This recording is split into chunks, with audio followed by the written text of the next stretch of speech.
반갑습니다. 예, 이제 산은 울긋불긋 단풍이 들고 옷을 갈아입었지만, 그래도 아직 밖에는 더운 것 같습니다. 낮에는 아직까지 여름이 가지 않았고, 아침에 나올 때는 추워서 저도 안에 이렇게 오리털 그것을 입었는데, 이게 후끈후끈한 것 같습니다, 지금. 이렇게 이런 환절기에 우리 감기 조심하시고, 또 특별히 그러한 코로나라든지 뭐 이런 것들 우리가 조심하셔서 또 건강한 삶, 또 하나님께 주시는 복된 삶 누리시는 우리 모든 성도들 되시기를 주의 이름으로 축원합니다. 그리스도와 함께 살기라고 하는 제목입니다. 우리가 예수님이 이렇게 십자가에 달려 돌아가실 때에 십자가 세 개가 이 갈바리에 섰다. 우리가 갈바리라고도 하고 골고다라고도 하기도 하고 그렇게 하는데요. 거기에 섰다는 것을 보게 됩니다. 그런데 이 그림에 보면 십자가 중에 한 십자가는 예수님 가까이에 있고 하나는 멀찍이 있는 것을 우리가 볼 수 있죠. 그것은 이 그림을 그린 사람이 의도적으로 그렇게 한 것입니다. 왜냐하면 한 사람은 그 예수님을 구주로 받아들이고 구원을 약속받았고, 한 사람은 어떻게 해요? 그가 살아온 인생대로 예수님을 거부하고 또 그의 죄값으로 멸망당하는 그 일을 했기 때문에 이렇게 그림을 그린 것 같습니다. 오늘 저는 그리스도와 함께 살기라고 하는 제목으로 함께 은혜를 나누고자 합니다. 우리 골로새서 3장 1절로 4절 제가 시작하면 함께 읽겠습니다. 시작. 그러므로 너희가 그리스도와 함께 다시 살리심을 받았으면 위의 것을 찾으라. 거기는 그리스도께서 하나님 우편에 앉아 계시느니라. 위의 것을 생각하고 땅의 것을 생각하지 말라. 이는 너희가 죽었고 너희 생명이 그리스도와 함께 하나님 안에 감추어졌음이라. 우리 생명이신 그리스도께서 나타나실 그때에 너희도 그와 함께 영광 중에 나타나리라. 아멘. 우리는 이미 죽었다 그렇게 이야기합니다. 우리가 아는 바대로 우리가 나무 가지가 원 기둥에서 분리되어서 떨어져서 즉시 말라서 시들어 부스러기처럼 그렇게 흙으로 돌아갑니까? 그렇지 않습니다. 우리가 아는 대로 우리가 꽃을 꺾고 와도 최소 며칠은 가요? 예, 뭐 한 3일은 갑니다. 우리가 물에 꽂아서 잘 관리하면 일주일도 가기도 하고 그렇게 합니다. 그리고 우리가 이렇게 나뭇가지가 탁 부러져서 떨어져도 그것이 말라서 비틀어지는데 며칠 이상이 걸린다 하는 것을 우리가 아는 것입니다. 하나님께서 우리를 창조하셨을 때 우리는 영원히 사는 존재였습니다. 우리에게 영원한 생명이 있었던 것이 아니라 하나님께서 그분이 창조하신 창조물에게 하나님의 생명을 어떻게 해요? 나누어 주시는 그 일을 하셔요. 나눈다는 것은 딱 반으로 나눠서 우리도 그 반만큼 활용하고 하나님도 반만큼 활용하는 것이 아니라 하나님에게는 마르지 않는, 나누어도 마지 않는, 우리 어릴 때 저희 집에 이렇게 우물이 있었는데요. 그 우물은 저희들이 한 20년 살았는데요. 계속 퍼 올려도 그 우물은 계속 나옵니다. 마르지 않습니다. 하나님이 나누는 생명은 하나님에게서는 마르지 않죠. 근데 그 생명을 우리가 누리지만 그것은 어떻게 해요? 그 원천이 우리가 아니라는 사실을 보게 됩니다. 그런데 그 나누어 받은 생명, 우리가 영원히 살 수 있는 생명까지도 하나님의 그 선악을 알게 하는 나무의 열매를 따먹지 말라고 했는데 따먹는 그 일로 말미암아 우리가 불순종함으로 그것을 잃어버리게 되었다 하는 것입니다. 그래서 이 죄를 지어도 아담부터 그 10대 손까지는 거의 700에서 1000살 가까이 살았는데요. 하나님께서 노아 홍수를 주실 때에 이렇게 사람이 이렇게 너무 악하게 오래 사는 것이 너무 광포하고 또 악이 너무 관영하고 그 인간에게도 오래 사는 인간에게도 좋지 않다. 우리 오늘날도 그렇지 않습니까? 오늘날도 이제 병원에서 희망이 없다. 그래서 아주 고통스럽고 안 말기고 이렇게 하면 스위스로 가서 자살을 하고 이렇게 하지 않습니까? 자기 스스로도 내가 오래 사는 게 나에게 덕이 안 된다 해서 단축하는 그런 일들이 뭐 그것이 잘못된 일이지만 그렇게 하는 사람들이 있는데, 하나님이 보실 때에 악한 존재들이 영원히 사는, 오래도록 사는 것이 어떻게 해요?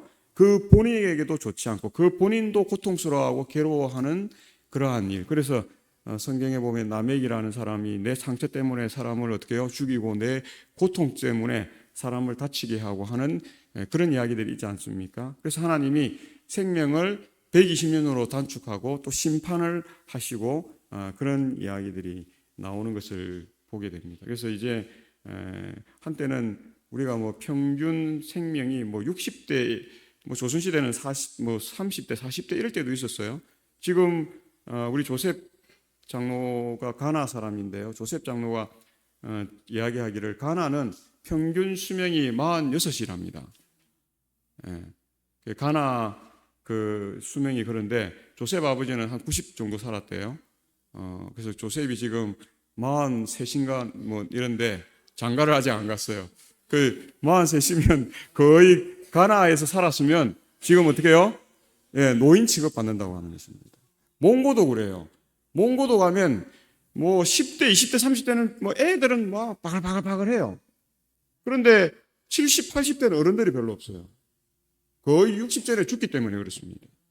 왜냐하면 그들이 뭐 먹는 것들이 뭐 이렇게 동물성 위주의 이런 것만 먹고 야채나 이런 것들이 많이 없고 하니까요. 그런 걸 좀 덜 먹고 기름진 것도 아주 추우니까요. 막 영하 60도까지 떨어지고 하니까 몸에 지방이 많아야 그걸 잘 견뎌내는 것입니다. 그러니까 지방적인 걸 많이 먹고 이렇게 하다 보니까 추위에는 잘 견디고 뭐 이렇게 하는데 생명이 뭐 하는 것입니까? 단축된다 하는 것입니다. 그래서 우리는 아담 하와가 죄를 짓는 그 순간 이미 뭐 한 것이에요? 죽은 것입니다. 그런데 하나님께서 우리에게 기회를 주시기 위해서, 다시 살 수 있는 기회를 주시기 위해서 이 하나님께서 이 땅에 오셨고 또 우리의 죄를 대속하는 그 일을 하셨고, 그 일을 중점으로 그 전에도 또 그 후에도 우리에게 이 생명이라는 현상들이 일어난다는 것입니다. 그래서 옛날에는 그렇게 생명이 짧을 때는 아유 성경이 거짓말한다, 무슨 인간이 120살까지 사냐고 아마 조선시대 사람들에게 물어보면 그렇게 하겠죠. 120 살기가 뭐 쉬운 일이 아니라고, 그게 뭐 말도 안 되는 소리라고, 성경이 좀 오버한 거라고 이렇게 이야기했을 것입니다. 근데 오늘날 120세 사는 사람들이 있어요, 없어요? 거의 그렇게 삽니다. 요새 평균 수명이, 한국 사람들의 평균 수명이 병 없으면 거의 90은 산다고 하는 것입니다. 평균 수명이 87세인가 그래요. 그러니까 오래 사는 사람, 지금 그 김영석 우리 교수 같은 사람은 104살을 살아보니까 이런 책을 짓고 이러잖아요. 이렇게 우리가 관리 잘하고, 그래서 이제 생리의학자들이 그런 이야기를 한다는 것입니다. 이렇게 관리를 잘하면 얼마까지도 살 수 있다고요? 아니, 200살까지도 살 수 있다고 그렇게 이야기합니다. 그래서 근데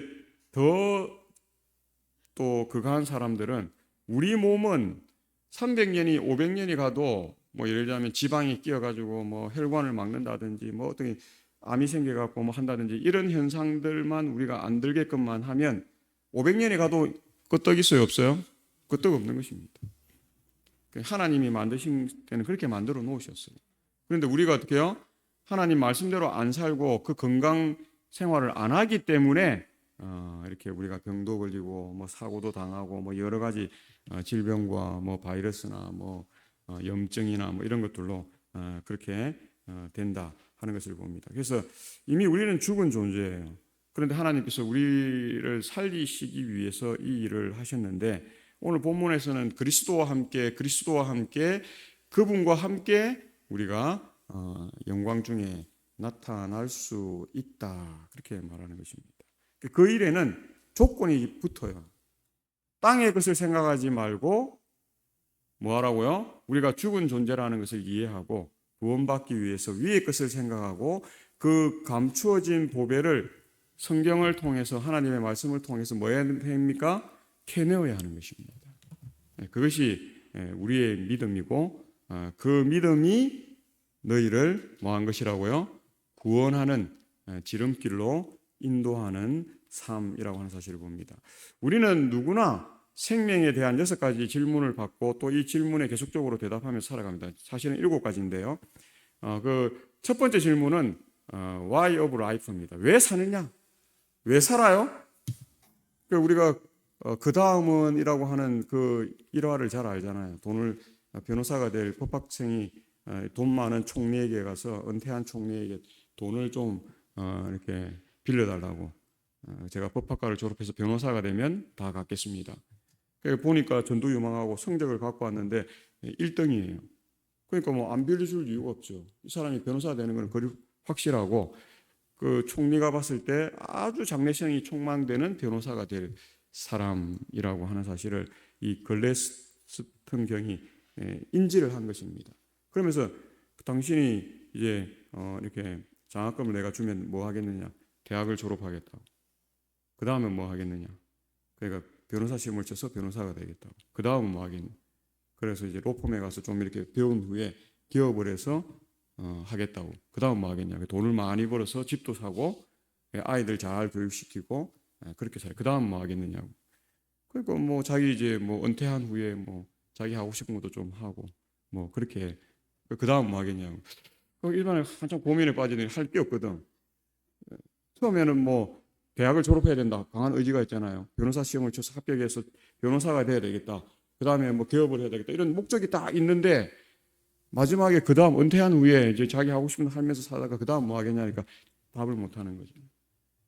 그 한참 생각하고 고민에 빠지다가 아주 이렇게 좀 어두운 표정으로 뭐라고 이야기했다고요? 죽어야지. 우리가 죽으려고 사는 게 아닙니다. 하나님께서 우리를 어떻게 해요? 살라고 부르신다 하는 것을 보는 것입니다. 그래서 목적이 무엇인가? 그 의미는 어떤 것인가 하는 이 철학적 질문인데요. 우리가 어떻게 살 것인가 하는 것은 참 중요하다. 그리고 두 번째 질문은 Who of Life? 누구냐? 너는 누구냐? 하는 것입니다. 우리의 정체성, 내 정체성에 대한 질문인데요. 이 생물학적 질문이기도 하고 분류학적인 질문이기도 하다 하는 것입니다. 누굽니까? 그 진화론을 배운 사람들은 저는 아메바 이런 뭐부터 시작해가지고 진화되고 원숭이와 유인원을 거쳐서 제가 됐습니다. 이렇게 이야기합니다. 근데 성경은 그렇게 이야기하지 않아요. 하나님이 우리를 뭐 하셨다고요? 창조하셨다. 어떤 사람들은 닭이 먼저냐, 계란이 먼저냐 그런 이야기합니다. 성경적으로 보면 이게 아주 명료합니다. 누가 먼저예요? 네. 하나님이 아담을 아기로 이렇게 어머니 뱃속에서 나도록 한 게 아니라 어떻게 해요? 성인으로 하나님이 창조하셨어요. 닭이 먼저예요? 계란이 먼저예요? 네. 우리는 명확해요. 근데 진화론자들은 닭이 먼저라고 하는 그 가설을 세울 수 있습니까? 없습니까? 못 세우는 것입니다. 거기는 뭐 어디서부터 이렇게 시작되는 그 근거가 있어요. 성인이 갑자기 탄생할 수 없잖아요. 그러니까 진화론과 창조론은 서로 이렇게 공존할 수 있다고요? 없다고요? 예, 공존할 수 없어요. 정반대의 견해입니다. 진화론을 믿는 사람은 절대 하나님을 믿어서는 안 돼요. 하나님을 믿을 수가 없어요. 하나님을 믿는 사람이 진화론을 받아들일 수 있어요? 없어요? 받아들일 수 없는 것입니다. 근데 이번에 지금 보면 대부분의 우리 천주교인들이나 장로교인들이나 일반 개신교인들이 대부분 창조론적 뭘 믿는다고요? 진화론 위에 서 있다. 그렇게 이야기합니다. 창조론이 맞지만 진화론도 일부 어떻게 해요? 맞다. 하나님이 창조하셨지만 진화론적 개념으로 이루어져 가도록 만드셨다. 그렇게 주장합니다. 그러나 그 원천적인 부분으로 가면 두 진화론과 창조론은 뭐 할 수 없다고요? 예, 공존할 수 없습니다. 양립할 수 없고 정반대의 개념이라고 하는 사실을 봅니다. 그래서 우리는 계속 물어야 돼요. 계속 우리에게 질문해야 됩니다. 스스로에게 묻고 답도 찾아야 하는 것입니다. 세 번째는 What of Life입니다. 특성, 성격, 질에 대한 질문입니다. 삶이 무엇인지 끊임없이 물어야 하는 것입니다. 우리가 이러한 질문들을 하고 이렇게 물음이 있어야 뭘 찾을 수 있는 것입니까? 답을 찾을 수 있는 것입니다. 해답은 있습니다. 우리가 자꾸 이렇게 질문하지 않고 그냥 조류에 따라서 그 흐름에 따라서 시류에 따라서 그냥 뭐 쫓겨가듯이 살아가다 보니까 자꾸 질문이 없어지고 또 뭐 하는 것입니까? 거기에 대한 질문이 없으니까 답을 받을 이유가 없는 것이죠. 네 번째는 way of life입니다. 생태학적 환경을 묻는 물음인데요. 생명이 어디에 놓여 있는가? 그리고 그 생명은 환경에 어떤 영향을 주고 있는가 하는 것입니다. 주변과의 관계로 볼 때 그 존재는 어떤 의미를 가지고 있는가 하는 것입니다. 내가 지금 어느 시점에서 있는가? 내가 지금 어느 방향으로 가고 있는가? 성경은 답이 있을까요? 없을까요? 예, 우리가 다니엘과 요한계시록만 펼쳐봐도 하나님께서 예언의 역사를 쫙 주셔서 세계가 이렇게 될 것이다. 그래서 어떻게 해요? 바벨론부터 시작해서 메데바사, 페르시아죠. 그 다음에 그리스, 로마, 그 다음에 유럽 이 많은 세계들을 통해서 예수님의 어느 나라가 쓴다고요? 손으로 하지 아니한 떠인 돌로 한 돌나라가 설 것이다. 그건 예수님이 세우시는 나라를 말하는 것입니다. 돌이라는 개념은 이렇게 인간의 어떤 금이나 은이나 이런 것처럼 어떤 조작이 들어가는 것이 아니라 하나님이 하시는 일을 나타낸다. 우리가 따져보면 금부터 시작해서 돌은 뭐가 제일 가치가 있어요? 금이 제일 가치가 있죠. 어떤 것이 비중이 가장 높습니까? 금이 제일 높죠. 그렇기 때문에 그 신상 자체는 뭐 할 수밖에 없어요? 오래 갈 수 없다는 것을 그 자체 가운데서 우리에게 설명해 주고 있는 거죠. 왜냐하면 무거운 것이 가장 위에 있어요. 그리고 밑에는 어떻게 해요? 예, 흙과 진흙으로 된 것, 그 다음에 떠인 돌, 이런 걸로 오기 때문에 이 신상 자체는 그 떠인 돌 자체가 또 신상의 그 흙과 쇠와 흙으로 된 그 발등상을 쳐서 다 흩어버리기 때문에요. 그 나라는 오래 갈 수 없는 것입니다. 그래서 우리가 이 땅에서 영원한 삶을 내 능력으로 살려고 아무리 추구해봐야 없는 것입니다. 우리가 지난주에 동네에 사시는 한 분이 찾아와서 성경 공부를 같이 했는데요. 그분이 최경환 씨를 밀었다가 아파트부터 자기가 전 재산을 날린 거예요. 그래서 이제 큰 교회 가서 좀 도움을 받을 수 있는 큰 교회도 가보고 이제 자기를 좀 도울 수 있는 데를 찾아서 우리 교회까지 온 거예요. 큰 교회 가서 몇 달 다녀봤는데 이렇게 마음을 비우라고 이야기하고 그러니까 자기는 마음을 지금 못 비우고 다시 재기할 수 있는 무슨 자금력이나 이런 걸 좀 필요로 하는데 그걸 안 되니까 우리 교회에서 왔어요. 그래서 저희 공부를 1시간 동안 박동호 장로님하고 세 분이서 같이 했는데요. 다 이해하겠대요. 다 목사님 하시는 말이 맞다고 그래요. 근데 본인 생각은 따로 있는 것입니다. 그러니까 본인이 다 인정하고 감사합니다 뭐 하고 다음 주부터 꼭 오겠습니다 하고 갔는데 오늘 안 왔어요. 그럼 딴 생각이 있는 거예요, 없는 거예요? 딴 생각이 있는 거예요. 제가 하는 말이 모순되고 틀렸기 때문에 그런 것이 아니라 그 말이 다 맞는데 자기는 자기 나름대로의 방식이 있고 자기 나름대로의 계획이 있고 자기 나름대로의 이렇게 하고 싶은 그러한 방식이 있다는 사실을 보게 되는 것입니다. 그래서 성경은 오늘 우리가 어느 시점에 있다고요? 우리가 바벨론 시대에 있지도 않고 또 페르시아 시대에 있지도 않고 또 그리스 시대에 있지도 않고 로마 시대에 있지도 않고 유럽 연합 시대인데 그 유럽 연합 시대도 어떻게 해요?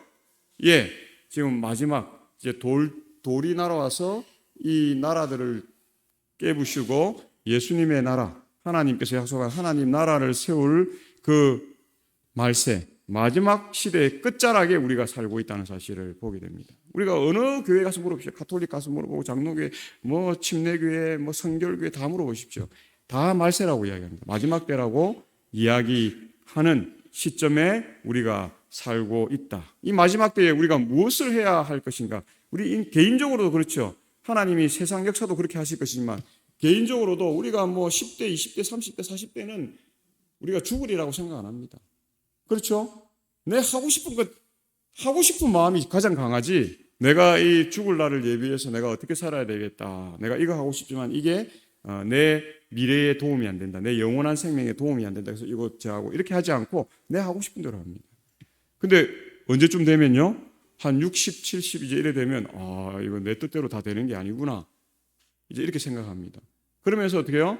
믿음을 가지고 두려움을 갖는 이 코로나가 오니까 이렇게 신앙인들이 헌금이나 이런 걸 더 많이 했을까, 더 작게 했을까요? 더 많이 했다고 이야기합니다. 코로나 없어지니까 또 헌금이 준다고요? 는다고요?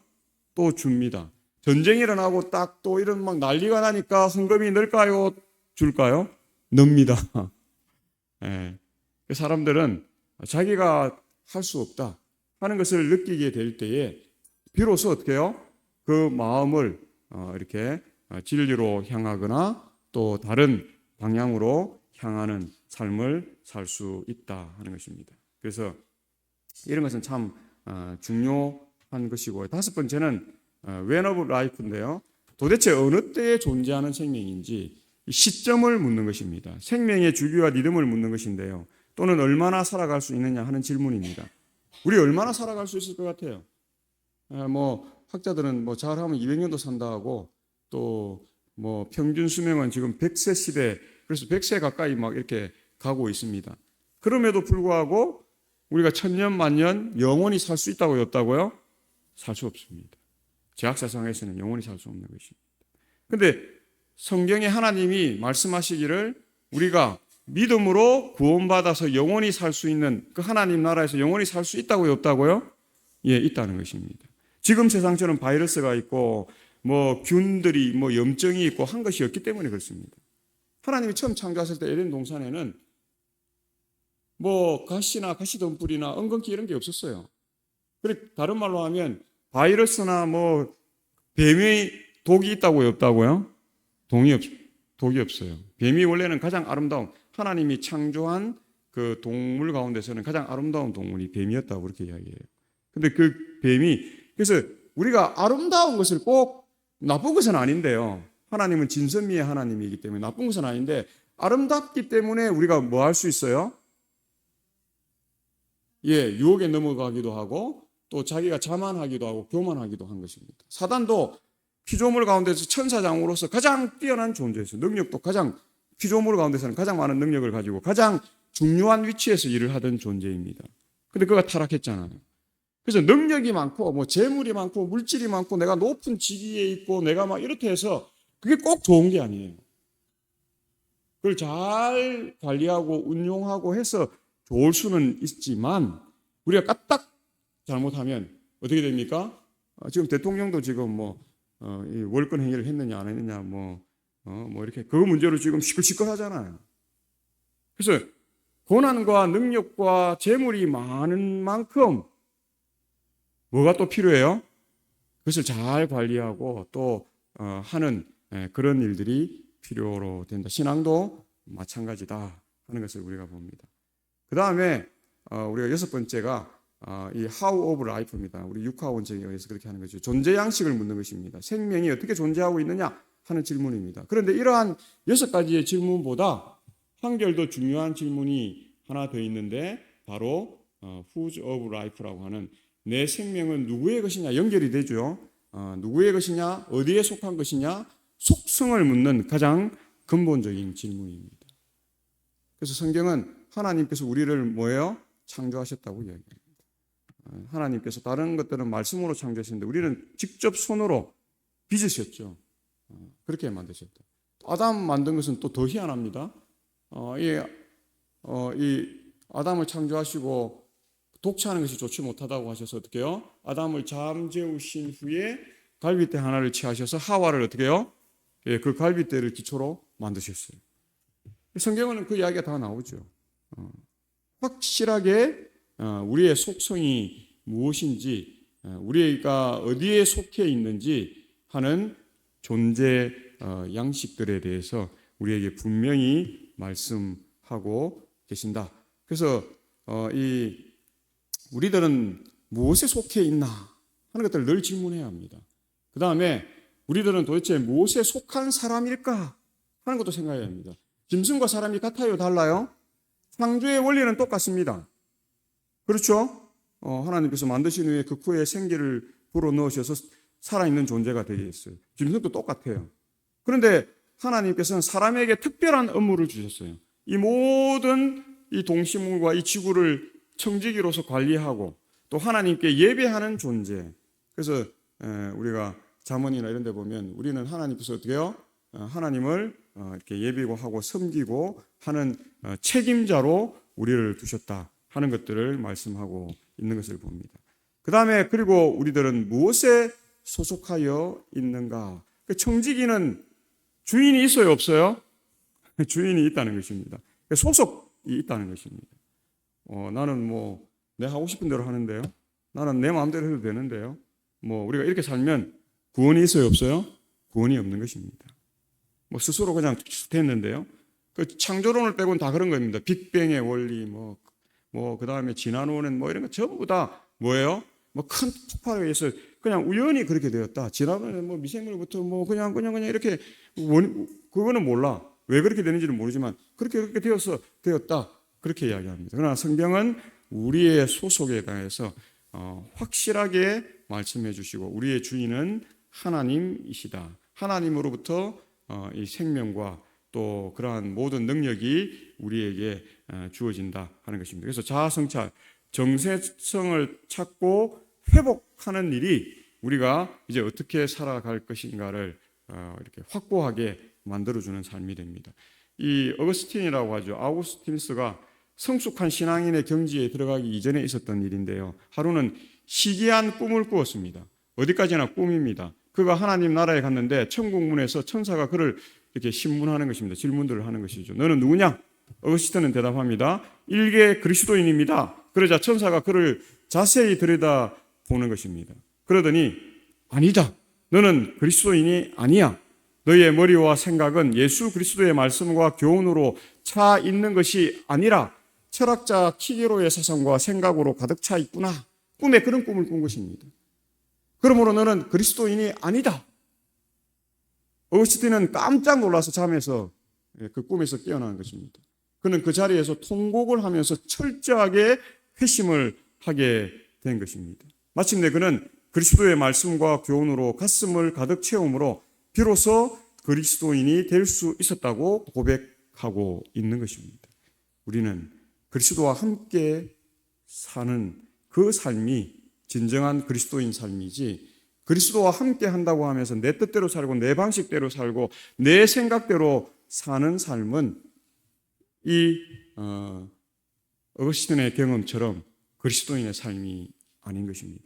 제가 이번 주 이게 공과를 공부하면서 우리 이번 주 이렇게 완벽한 교회터라고 하는 우리 교과 제일 마지막에 나오는 소식란에 그 소식을 우리 읽어보셨어요? 아주 놀라운, 이거 교과반에서 이야기를 하셨는가 모르겠습니다. 이 재림교인들이 미국 애리조나주의 나바오 인디언 보호구역에 교회를 개척하기를 원했어요. 왜냐하면 그들이 마약, 술, 정부가 그걸 내버려 두는 것입니다. 의도적으로 마약하도록 하고 술을 하도록 하고 그렇게 해서 어떻게 해요? 그 인디언 정체성을 잃어버리도록 만들어버리는 것입니다. 근데 인디언들은 좋다는 것입니다. 정부에서 월 한 400씩 1인당 주니까 노름하고 마약하고 뭐 하는 것입니까? 술 마시고 담배 피고, 그래서 낮에 가보면 밤새도록 술 마시고 노름하고 담배 피다가 밤에 가보면 집에 가 자는 게 아니라 길바닥에 다 쓰러져 자는 겁니다. 선교사 목사님이 그걸 가서 보고 너무 가슴이 아픈 거예요. 그래서 이곳에 교회를 세워야 되겠다, 그렇게 생각을 했는데, 그 장소가 이제 페이지라고 하는 이 좋은 도시가 애리조나 이 나바오 인디언 보호구역 그 페이지라고 하는 도시가 나왔는데요. 근데 이 도시에는 법률로 정해져서 이 주도로 그 양쪽으로만 교회를 지을 수 있도록 법령이 되어 있고, 그 외에는 못 짓는, 그러니까 보호구역 내에는 교회를 짓고 싶어도 못 짓는 겁니다. 국가가 의도적으로 그렇게 만들어 놓았죠. 그러니까 그 지역에는 이미 교회들이 다 있어요.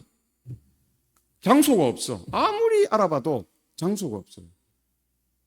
그래서 교인들이 기도하면서 이제 우연찮게 기도하는 중에 매물로 $85만, 우리 돈으로 한 11억 5천 정도 되는 이제 그 침례교인데, 남침례교회가 이제 교인들도 다 떠나고 없고 교회도 폐허처럼 되어 있고 그러니까 그 관리하는 이제 안수 집사님이 그거를 이제 $85만 신문에 낸 것입니다.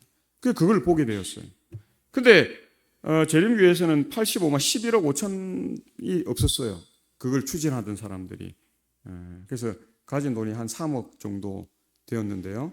기도하면서 그 집사님을 찾아간 것입니다. 남침내교회 그 집사님을 찾아갔는데 그 관리하는 집사님이 보고 이렇게 이게 이제 85만 달러인데 조금 깎아줄 수 있느냐. 그러니까 이분이 뭐 그건 내 마음대로 못 깎는다. 우리 본부에다가 알아보고 해야 된다. 얼마가 있느냐. 그러니까 25만 달러가 있다고 한 것입니다. 근데 이분이 그분들이 우리 재림교인들이 가고 나서 이제 이 개발하려고 하는 개발업자들이 와가지고 100만 달러를 주겠다는 것입니다. 85만 달러에 내놨는데 100만 달러를 주겠다는 것입니다. 14억이죠, 14억. 돈을 더 준다니까 이분이 고민할 필요가 있어요, 없어요? 고민할 필요가 없어요.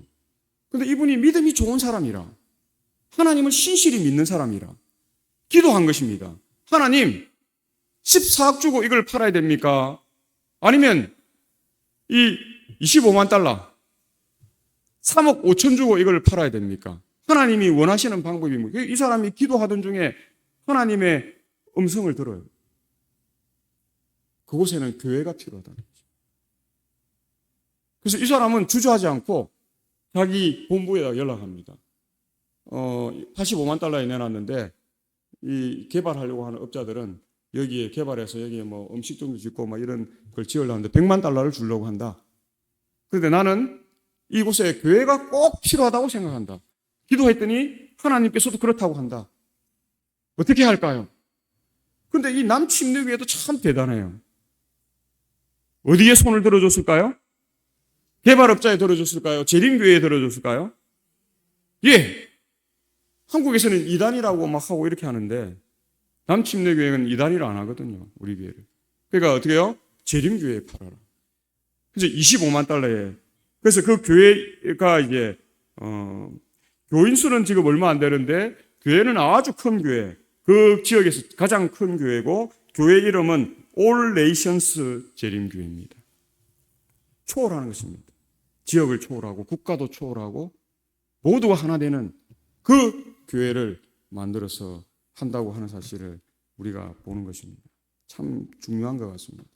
그리스도와 함께 사는 삶은 우리의 삶의 방향을 바꿔놓습니다. 우리가 어떻게 우리가 돈 보고 살도록 하지 않고 어떤 자리를 보고 살도록 하지 아니하고 어떤 유혹에 넘어가지 않도록 하는 것이 그리스도와 함께 예수 그리스도와 함께 사는 삶입니다.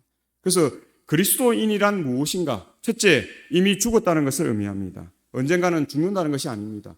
벌써 already입니다. 벌써 죽었다는 데서부터 출발하는 것입니다. 그렇기 때문에 우리를 구원하시겠다고 하는 구속하시겠다는 구주 예수 그리스도가 절실하게 우리에게 필요한 것입니다. 우리에게 걱정, 근심이 많습니다. 복잡한 문제가 많은 세상이 오늘날 세상입니다. 그런데 알고 보면 별 이야기가 아닙니다. 들어보면 뭐 내가 예수님 안에서 죽지 못해서 그러는 것입니다. 이렇게 이야기하면서 하는 이야기들이 내려놓지 못하기 때문에 그런 것입니다. 그리스도인은 철저하게 자아를 내려놓을 수 있어야 합니다. 아직도 덜 내려놓고 아직도 덜 내려놓아서 그렇게 보둥거리고 생각도 많고 복잡한 것이지 우리가 단순화시키고 내려놓으면 뭐합니까? 그리스도가 보이게 됩니다. 그러면 내가 어떻게 살아야 되고 어떤 방향으로 가야 되고 무엇을 선택해야 되고 무엇을 포기해야 될지를 분명하게 우리에게 제시해 준다는 거예요. 내려놓지 못하기 때문에 누구도 제시해 주지 않아요. 성령 하나님도 우리에게 옳은 길을 제시할 수가 없다는 것입니다. 왜냐하면 이미 내 방향은 서 있는 것입니다. 나는 이렇게 살고 싶은데 하나님 도와주세요. 나는 이렇게 살라는데 하나님 도와주세요. 우리가 이렇게 하기 때문에 성령 하나님이 돕지 못하는 것입니다. 이미 죽었다면 아무 문제가 없는 것입니다. 그리스도인은 철저하게 회개를 해야 하는데 회개란 눈물 흘린다는 이야기가 아닙니다. 과거에 대한 미련을 버려야 하는 것인데 과거를 완전히 십자가 밑에 묻어버리고 과거를 떠나고 이 과거와 관련을 끊는 것입니다. 그래서 주 예수님을 믿는다는 뜻이 이것이 회개하는 것. 그래서 실패와 절망과 좌절이 아닙니다. 율법 앞에서 우리는 온전히 죽었다는 것인데요. 그만이 아니고 더 나아가서는 은혜 앞에서 죽었다는 것입니다. 그 큰 은혜 가운데 나라는 존재는 작아지고 마지막에는 없어지고 사라지는 것, 그것이 회개입니다. 그러한 회개가 우리에게 있어야 된다. 사랑하는 우리 동대구 새벽교회 성도 여러분, 그러한 경험이 우리에게 있어야 합니다. 이 사랑이 너무나 고맙고 은혜가 너무나 고마운 나머지 나는 산 것이 아니다 하는 생각이 우리에게 강하게 들어야 합니다. 나는 없어지고 말아야 하는 것입니다. 그래야 그리스도인이라는 칭호가 우리에게 합당한 칭호가 되는 것입니다. 그것이 예수님 바라기의 삶, 그러한 삶이 된다는 것입니다. 그래서 너무 크고 너무 놀라운 하나님의 은혜에 내가 감격하는 순간 내 모든 것, 내 욕심, 내 자기 중심적인 교만, 내 세속적인 욕망과 고집을 우리가 내려놓을 수 있고 비로소 사라질 수 있다는 것입니다. 봄날에 눈 녹듯이 다 녹아내리는 것이 될 수 있는 것입니다. 봄이 와야 뭐가 녹는 것입니까? 눈이 녹는 것입니다. 봄이 왔다는 건 뭐예요? 온도가 올라가는 것입니다. 그래서 어떻게 해요?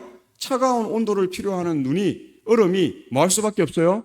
녹을 수밖에 없도록 우리의 신앙의 길을 탄탄대로로 만드는 것, 그것이 우리의 믿음이 되어야 한다 하는 것입니다. 이것은 해탈을 말하는 것도 아니고 비하를, 자기를 낮추고 자기를 버리고 이런 것들을 말하는 것이 아닙니다. 오직 그리스도의 은혜 안에서 사라지는 자기를 말하는 것인데, 이것은 부정을 위한 부정이 아니고요, 은혜에 대한 긍정 앞에 자기를 부정하는 자연적인 현상을 말하는 것입니다. 천연적인 현상이에요. 하나님께서 주신 현상. 믿음이 그렇게 꼴지어져 갈 수 있도록 하나님께서 그 법칙을 만들어 놓으신 것입니다. 그래서 예수님의 큰 은혜 앞에서 죄악의 나는 뭐 하도록 하는 거요? 사라지고 없어지도록 하는 것. 도말되도록 하는 것. 그것이 오직 은혜, 그리스도의 은혜를 우리가 생각하게 될 때에 나는 없어지고 그리스도가 내 안에 온전히 자리 잡을 수 있다는 것입니다. 제가 봉화에 있는 이 무례학 교회에서 봉사할 때에 이 남집사님의 실화인데요. 362 봉화에서 5톤 트럭으로 두유를 실어 날랐습니다. 그래서 봉화에서 천안으로 또 이렇게 천안에서 봉화로 이렇게 하고 또 그 다음에 특별하게 또 어디로 좀 해달라면 거기도 해주고 이런 일들을 하는 집사님이었어요. 근데 늘 하는 일이죠. 몇 년을 제가 갔을 때 이미 몇 년을 했던 분입니다. 겨울에 눈이 많이 내리고 이 땅이 언 날 두유를 가득 실은 트럭을 자기 집 앞에 도로가 옆에 이렇게 밑에 한 3m 이 낭떠러지로 배수로가 흐르는 그 옆에 딱 붙여갖고 차를 댔어요. 그리고 이제 눈이 많이 온 것입니다. 눈이 한 60cm 이렇게 쌓이도록 눈이 온 것이에요. 그러니까 걱정이 되니까 내일 새벽에 출발해야 되니까 이제 이렇게 나와가지고 그 차를 낮에 이제 나와가지고 좀 차를 관리하고 좀 본다고 어떻게 돼 있나, 빠져 잘 나갈 수 있나 확인하러 왔는데 차 탑 쪽에 약간 이렇게 좀 본인이 볼 때 좀 신경이 거슬리는 게 있어서 이렇게 탑차 위 밟고 그 위로 올라가다가 떨어졌는데 그 밑에 배수로 옆에 딱 붙여놨는데 배수로가 3m고 차가 한 또 3m 이렇게 되잖아요. 그 한 5, 6m에서 떨어진 겁니다. 배수로로 떨어지면서 엉덩이 뼈가 부러지고 이러면서 이제 거기에 탁 했는데 자기 스스로 일어날 수도 없고, 그래서 한 4시간 동안 살려주세요. 그 눈도 많이 오고 하니까 아무도 사람이 안 다니는 거예요. 4시간 동안 살려주세요. 아무리 외쳐도 사람이 없는 거예요. 근데 한 4시간 만에 우연히 지나가던 사람이 뭐 한 거예요? 그 소리를 들은 거예요. 보니까 사람이 거기 떨어져 갖고 반은 눈에 덮여 있고 그렇게 있는 거예요. 그래서 119에 얼른 전화를 했죠. 그리고 그분이 이제 상황을 괜찮으세요? 한 10분 동안 버틸 수 있어요? 견딜 수 있어요? 물어보고 필요한 게 있어요? 물어보니까 필요한 거 없고 구조만 오면 됩니다. 그렇게 이야기하니까 그분은 그 이야기하고 간 거예요. 그냥 자기가 할 일이 없는 거예요. 없으니까. 그리고 한 10분 있다 이제 119가 와가지고 이제 119가 삐뽀 하고 오고 그러니까 또 동네 사람들이 집에서 있다가 나온 거예요. 무슨 우리 동네에 뭔 일이 생겼나 몇 사람들이 나와 본 거예요. 근데 119 대원들이 급하게 서둘러서 하지 않고 너긋하게 해서 하는 거예요. 그러니까 물어보고 어떻느냐 뭡니까 저체온증이 오느냐 하느냐 물 필요하다 물 내려주고 천천히 하는 거예요. 그래 어쨌든 이렇게 해서 이제 올렸어요. 그 동네 사람들이 이상하잖아. 아니 사람이 죽어갖고 막 그래 하고 있는데 빨리 안 하고 그럼 119 대원한테 물어본 거예요. 그러니까 119 대원들이 한 이야기가 저 사람이 힘이 남아 있어서 버둥거리면 부러진 날카로운 뼈 조각이 더 큰, 그러니까 이제 부러진 이런 데가 막 갈비뼈도 좀 부러지고 엉덩뼈도 부러지고 하니까 이게 창자를 찌르거나 뭐 어디를 찌르거나 할 수 있기 때문에 그 사람을 안정시키고 이야기하고 그래서 좀 이렇게 하면서 시간을 뭐 한 15분인가 이렇게 보낸 거예요. 그렇게 이야기하더라는 거예요. 그 하면 뼈 조각이 다른 데를 찔러서 더 큰 위험을 초래하기 때문에 우리에게 전적으로 맡길 때 그때 비로소 안심하고 건져낼 수 있기 때문에 그렇게 했다고 그렇게 이야기해요. 다 이해해요, 못해요? 다 이해하는 것입니다. 나 가보니까 이 다른 데를 찔렀으면 큰일 날 뻔했다는 거죠. 119 대원들은 워낙 경험이 많으니까 그걸 알아요, 몰라요? 알아요. 알기 때문에 지금 아주 위험한 상태인데 와갖고 막 서둘러서 뭐 뼈가 막 다른 데를 찌르든 말든 막 그냥 올려갖고 하지 않고 어떻게 해요? 예, 천천히 그 사람을 구원하는 일을 했다는 사실입니다. 하나님이 그렇게 하실까요? 아니면 서둘러서 그냥 뭐 더 큰 상처가 나든 말든 막 하실까요? 하나님이 이렇게 하는 것입니다.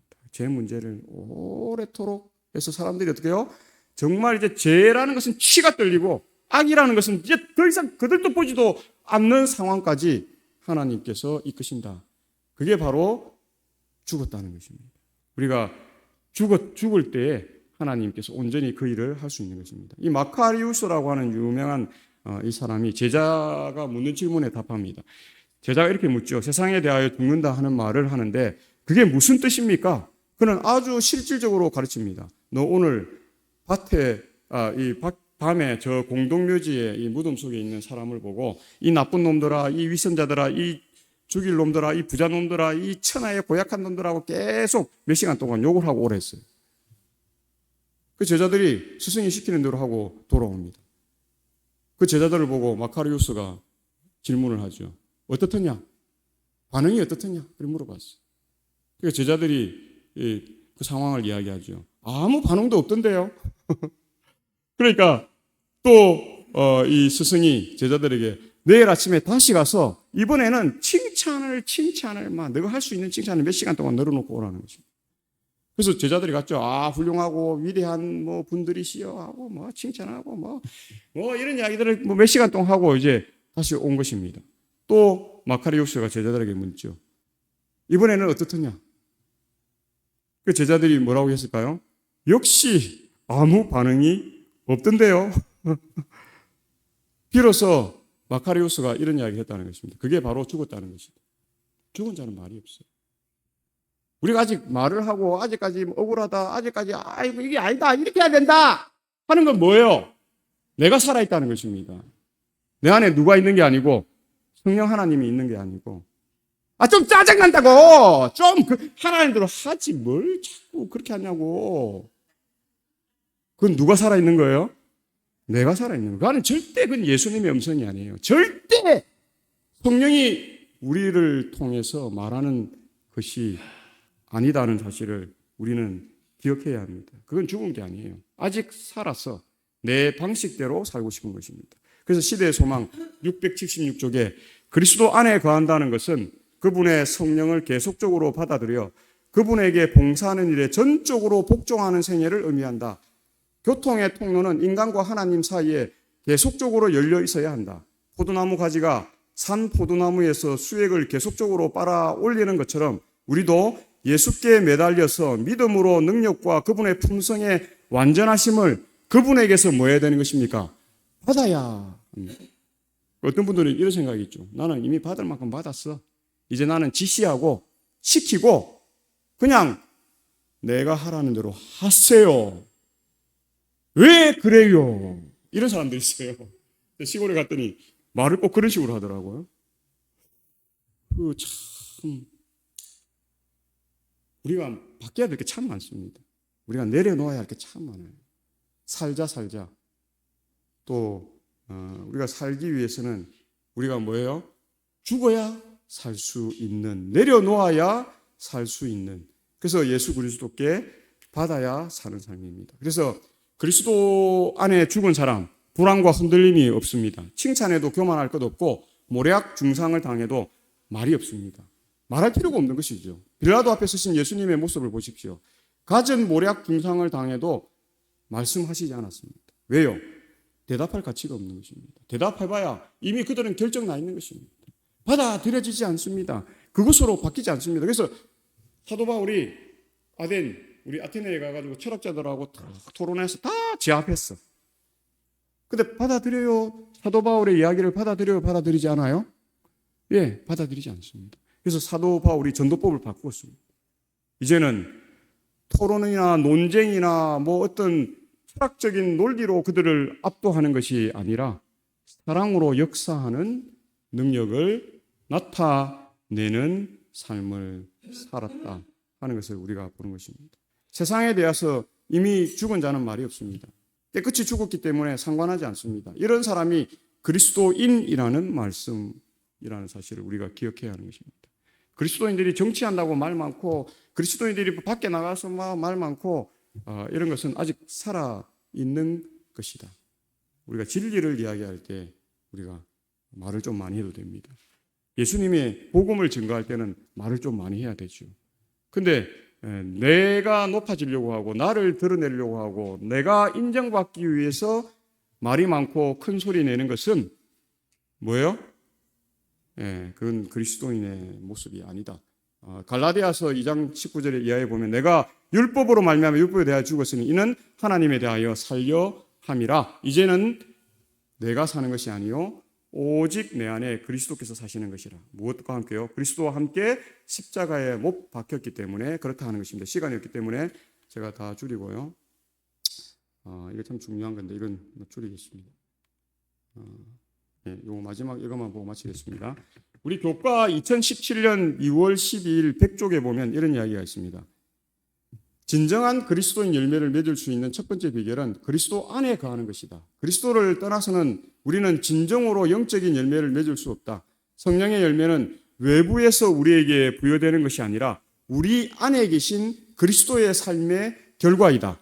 요한복음 15장 1절로 11절에서 예수님을 포도나무 가지인 신자들을 통해 그리스도의 생명이 흐르는 결과로 열매가 맺힌다고 말씀합니다. 그래서 예수 그리스도를 통해 일하시는 하나님의 사역으로 말미암아 열매는 성장하는 것이고 신자의 책임은 그리스도 안에 뭐 하는 것이에요?